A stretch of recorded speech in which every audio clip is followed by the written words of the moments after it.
Hello everyone, this is Shweta Pandey. Welcome to Step Up Academy where you can learn today and lead tomorrow. So students कैसे हैं आप सभी? खुश तो बहुत होंगे बट थोड़ी टेंशन भी होगी. टेंशन देखो स्टूडेंट्स के जीवन में ना बहुत सारी होती हैं. एग्ज़ाम आने वाले हैं, याद करना है क्वेश्चन आंसर्स, अब नोट्स भी बनाने हैं, शॉर्ट नोट्स नहीं हैं, ऐसे ऐसे बहुत सारे टेंशन्स होते हैं ना. ठीक है, टेंशन्स आती जाती रहती हैं, इतना लोड नहीं लेना है ना. तो टेंशन को पोज करने के लिए क्या करना पड़ता है, ये करना पड़ता है कि कुछ इंटरेस्टिंग से टॉपिक्स को पढ़ना रहता है. तो ये इंटरेस्टिंग टॉपिक में से आज हम डिस्कस करने वाले हैं chapter number 4 United Nations and its organisation का topic, that is UNESCO, UNICEF and ILO. देखिए, जो यूनाइटेड नेशन है ना, UN, तो ये पेरेंट ऑर्गेनाइजेशन है और इससे रिलेटेड या इसके अंडर में काफ़ी सारे ऑर्गेनाइजेशंस हैं. ये वर्क करते हैं हर एक पर्टिकुलर फील्ड में, है ना, डेवलपमेंट के लिए और ग्रोथ के लिए, वेलफेयर ऑफ द पीपल के लिए. तो उन्हीं में से कुछ ऑर्गेनाइजेशंस आज हम डिस्कस करेंगे. सबसे पहला है यूनेस्को. तो यूनेस्को का फुल फॉर्म क्या है? देखिए, इनके जैसे ही हम फुल फॉर्म पढ़ते हैं ना, तो हमें बहुत अच्छे से क्लियर हो जाता है कि यार हाँ यार ये वाला वर्क करते होंगे. देखिए, United Nations educational, scientific and cultural organization. तो मेन वर्क हमें समझ में आया, educational, scientific and cultural organization से रिलेटेड वर्क है. उससे पहले हम देखेंगे कि ये इस्टेब्लिश कब हुआ है. तो इसका इस्टेब्लिशमेंट हुआ है 4 नवंबर 1946 को. ठीक है. अब हर एक ऑर्गेनाइजेशन का अपना हेडक्वार्टर है, तो ये कहाँ पे है? यूनेस्को का पेरिस, फ्रांस में. क्लियर हुआ? यहाँ तक कोई डाउट तो नहीं? अब देखिए, आगे आते हैं. अब यूनेस्को के कुछ वर्क हैं, ऑब्जेक्टिव है, ये डिस्कस करेंगे. तो इसका मेन ऑब्जेक्टिव क्या है? मेन ऑब्जेक्टिव है टू प्रमोट. क्या क्या प्रमोट करेगा? वैसे तो आप लोग फुल फॉर्म पढ़ते से समझ गए होंगे, बट यहाँ पे मेन देखिए, एजुकेशन मोस्ट इम्पॉर्टेंट है.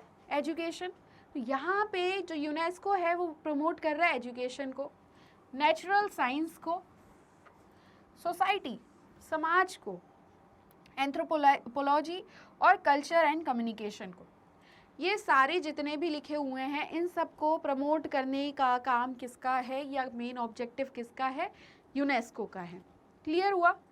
अब देखिए, it is a special body of the United Nations. जैसा कि मैंने आपको बताया कि जो UN है उसके वो पेरेंट ऑर्गेनाइजेशन है और उसके अपने अपने अंडर में कुछ ऑर्गेनाइजेशन है या स्पेशल बॉडी है. तो UNESCO is one of them. अब अगर मैं पास्ट सेवरल ईयर्स की बात करूं, तो यूनेस्को ने ऐसा क्या इम्पॉर्टेंट काम किया है? प्रमोट तो कर रहा है एजुकेशन को, एंथ्रोपोलॉजी को, कल्चर एंड कम्युनिकेशन को, सोसाइटी को, बट एक्चुअल में पास्ट ईयर्स में क्या वर्क किया है? देखिए, टू प्रमोट लिटरेसी को प्रमोट किया, टेक्निकल एंड एजुकेशनल ट्रेनिंग. देखते होंगे आप आज के डेट में कि ऐसे नॉर्मल एजुकेशंस की कंपैरिजन में टेक्निकल एजुकेशन सबसे ज़्यादा बढ़ावा दिया जा रहा है. टेक्निकल एजुकेशन को, ट्रेनिंग को. अभी हमारी जो एजुकेशन पॉलिसी आई है उसमें भी कहा गया कि बच्चों को जितना ज़्यादा प्रैक्टिकल वे में चीज़ों को समझाया जाए, है ना, ट्रेनिंग के थ्रू, टेक्निकल से रिलेटेड, टेक्निक्स से रिलेटेड, वो उतना ज़्यादा अच्छा एजुकेशन होगा रेदर देन थ्योरेटिकल. ठीक है. तो यहाँ पे यूनेस्को ने क्या किया है? प्रमोट की है लिटरेसी, टेक्निकल और एजुकेशनल ट्रेनिंग को, and independent media etcetera all across its member Nations. देखिए, हर एक ऑर्गेनाइजेशन के मेंबर नेशन में जो जितने ये जो नेशन है उसमें जितनी भी कंट्रीज़ हैं तो वो मेंबर होती है. तो इसके जितने भी मेंबर हैं वहाँ पे इसने लिटरेसी को प्रमोट किया है, टेक्निकल और एजुकेशनल ट्रेनिंग को. क्लियर हुआ यूनेस्को? अब नेक्स्ट आ जाते हैं यूनिसेफ पे. देखिए, the United Nations international children's emergency fund. फिर से क्लियर हुआगा फुल फॉर्म से कि ये क्या वर्क कर रहे हैं. कब हुआ है इसका इस्टेब्लिशमेंट? 1946 में. और हेडक्वार्टर कहाँ पे? न्यूयॉर्क, यूनाइटेड स्टेट्स में. अब इसको जो इस्टेब्लिश किया गया वो यूनाइटेड नेशन जनरल असेंबली ने किया as a body whose main task was. मतलब कि UN जनरल असेंबली ने इसको इस्टेब्लिश किया तो कुछ इनका उसके पीछे कुछ मकसद था या कारण था, तो वो कारण क्या था, तो एक इन्हें मेन टास्क दिया गया, ठीक है। तो इनका मेन टास्क क्या था, to collect emergency funds for children, जो बच्चे हैं, ठीक है, उनके लिए इमरजेंसी फंड कलेक्ट किया जाए, ये टास्क दिया गया। And to help their development work all across the world, और उनसे रिलेटेड जितने भी डेवलपमेंट वर्क हैं उनमें उनको हेल्प करें ऑल ओवर दी वर्ल्ड में। क्लियर हुआ? अब देखिए, UNICEF helps and encourages the works that promote children's health and better life in all parts of the world.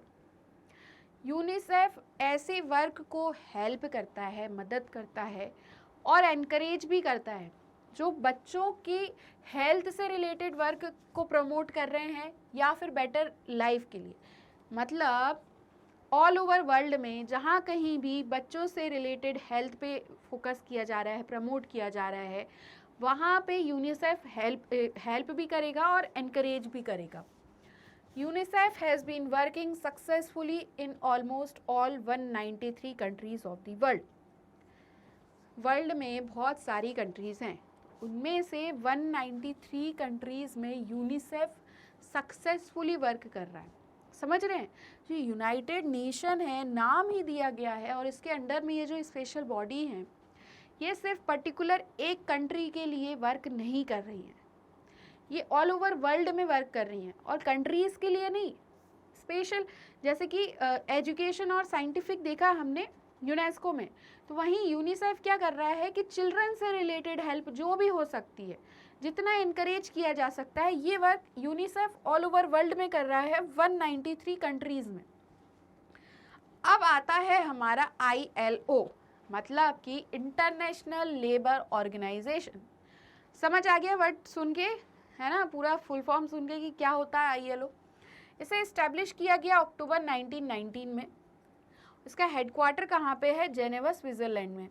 देखिए ये जो हेडक्वार्टर्स दिए हैं ना, जो मैंने आपको बताए हैं, ये बहुत अच्छे से याद रखिएगा। हो सकता है आपके क्वेश्चंस में भी आ जाए कि यूनिसेफ का हेडक्वार्टर कहाँ है, यूनेस्को का हेडक्वार्टर कहाँ है, इंटरनेशनल लेबर ऑर्गेनाइजेशन का हेडक्वार्टर कहाँ है। तो ये सारे ऑर्गेनाइजेशंस के headquarter as well as establishment जो है, ठीक है, ये भी ध्यान में रखिए, याद करिए। It is a body of United Nations. ये भी किस चीज़ की बॉडी है? यूनाइटेड नेशन की। अब देखिए इसका एम क्या है। इसका एम है to promote efficient conditions of social justice. जितनी भी ज़्यादा सोशल जस्टिस से रिलेटेड कंडीशंस हैं, एफिशिएंट कंडीशंस हैं, उनको प्रमोट किया जाए। तो सोशल जस्टिस क्या होगा? समाज में जो भी इनजस्टिस हो रहा है उसके लिए जो भी जस्टिस किया जा रहा है ना, हम देखते काफ़ी सारी ऐसी चीज़ें हैं, इनइक्वालिटीज़ हैं, ये सारी चीज़ें हैं। किस चीज़ से रिलेटेड? यहाँ पे लेबर से रिलेटेड। तो ये जो इंटरनेशनल लेबर ऑर्गेनाइजेशन है, ये कह रहा है, किस चीज़ पे वर्क कर रहा है कि सोशल जस्टिस से रिलेटेड जो भी कंडीशन है, एफिशिएंट कंडीशन है, उन्हें प्रमोट किया जाए। Work for workers. अब लेबर ऑर्गेनाइजेशन है तो किसके लिए वर्क करेगा? वर्कर्स के लिए। तो ये किसके लिए वर्क करता है? For workers through international labour standards at the global level. देखिए ग्लोबल लेवल पे इंटरनेशनल लेबर स्टैंडर्ड्स बनाए गए हैं। ऐसे समझिए जैसे हमारे यहाँ पे मिनिमम वेजेस बताए जाते हैं, तो उस मिनिमम वेजेस से कम हम पे नहीं कर सकते लेबर क्लास को। इसी तरीके से काफ़ी सारे प्रोविजंस ग्लोबल लेवल पे बनाए गए हैं, जिसे कहते हैं इंटरनेशनल लेबर स्टैंडर्ड्स। तो वर्कर्स के लिए वर्क करते हैं इन स्टैंडर्ड्स के थ्रू। क्लियर हुआ आपको ILO क्या है? अब देखिए इसी के साथ in addition there is an incentive for women and male workers. यहाँ पे इन्होंने अभी मतलब रिसेंट ईयर्स में, अगर हम पहले थोड़ा और आगे जाके देखें, पीछे जाके देखें, तो इन्होंने कहा कि मेल और फीमेल वर्कर्स दोनों के लिए इंसेंटिव्स हो। देखिए ऐसे समझिए कि जो इंटरनेशनल लेबर ऑर्गेनाइजेशन है, ये लेबर स्टैंडर्ड्स जो भी हैं ग्लोबल लेवल पे, उस पे वर्क कर रहा है, ठीक है। तो लेबर स्टैंडर्ड्स पे तो वर्क किया। इन एडिशन मतलब उसके साथ ही साथ वुमेन और मेल वर्कर्स के इंसेंटिव्स की बात भी कर रहा है। अब ये बात क्यों की जा रही है? जब भी कोई चीज़ होती है तो उसके कुछ ना कुछ रीज़न होते हैं। तो उसी तरीके से यहाँ पे वुमेन और मेल वर्कर्स को इंसेंटिव्स देने का रीज़न ये है कि उन्हें एंगेज कर सकें प्रोडक्टिव वर्क में। प्रोडक्टिव वर्क क्या होता है? आप जो भी वर्क कर रहे हैं वो प्रोडक्टिव हो, है ना? ऐसा वर्क करके समझ में आए कि हाँ यार, ये जो वर्क किया ये काफ़ी अच्छा और इम्पॉर्टेंट वर्क था, ठीक है ना? तो उसी तरीके से प्रोडक्टिव वर्क में एंगेज करने के लिए वुमेन और मेल वर्कर्स के इंसेंटिव्स की बात की जाती है। और to create safety, parity and self respectful conditions for them at the work place. आपने देखा होगा वर्क प्लेस पे काफ़ी ज़्यादा डिस्क्रिमिनेशन किया जाता है, कहीं ना कहीं मेल फीमेल को देखते हुए, और भी काफ़ी सारी रिस्पेक्ट नहीं दी जाती है, सेफ्टी भी नहीं होती है। तो यहाँ पे ये क्रिएट करते हैं ऐसी कंडीशंस को जो मेल और फीमेल हैं या जो भी वर्कर्स हैं उनकी सेफ्टी हो, पैरिटी और उनको सेल्फ रिस्पेक्टफुल कंडीशंस हो एट दी वर्क प्लेस। सबसे ज़्यादा फोकस इस चीज़ पे किया जाता है। देखिए, अभी जो हमने आज डिस्कस किया, UNESCO, UNICEF, ILO, international labour organization, ये सभी टॉपिक्स हमारे न्यू सिलेबस के अकॉर्डिंग है ना, इन्हें ऐड किया गया है। अभी हमने इन्हें डिस्कस किया, एक ओवरव्यू टाइप का लिया कि हाँ यार, ये जो ऑर्गेनाइजेशन है ये इस चीज़ की स्पेशल बॉडी है UN की, और ये इनके ऐसे ऐसे वर्क हैं। जब हम चैप्टर पढ़ेंगे तो इन सभी ऑर्गेनाइजेशंस को और डिटेल में पढ़ेंगे, हम करंट से रिलेट करके इन्हें पढ़ेंगे, ठीक है? तो ये सारे जितने भी ऑर्गेनाइजेशन आज हमने पढ़े आपको अच्छे से क्लियर हुए होंगे, ठीक है? इम्पॉर्टेंट है आपके एग्ज़ाम पॉइंट ऑफ व्यू से भी, और आगे जाके आपको जो भी वर्क करना हो इस फील्ड में, तो यहाँ पे ऑर्गेनाइजेशंस हमेशा यूज़फुल रहते हैं, ठीक है? ऐसा नहीं होगा कि यार हमने ये 12th में पढ़ा था अब कभी ये काम ही नहीं आया। ये सारे ऑर्गेनाइजेशन ऐसे हैं क्योंकि करंट में वर्क करते हैं ये, है ना? इनकी कोई हिस्ट्री नहीं है कि अब नहीं है, ये ऑर्गेनाइजेशन अभी भी है, तो इस वजह से इनकी इम्पोर्टेंस और भी ज़्यादा हो जाती है। तो आज हमने जितने भी ऑर्गेनाइजेशन डिस्कस किए, आई होप आपको बहुत अच्छे से क्लियर हुए होंगे, ठीक है? तो और इसी तरीके के वीडियोस देखने के लिए आप हमारे चैनल स्टेप अप अकेडमी को लाइक, शेयर एंड सब्सक्राइब करना बिल्कुल भी ना भूलें। और इससे ज़्यादा वीडियोस देखने के लिए आप हमारी वेबसाइट पर भी विजिट कर सकते हैं। Thank you.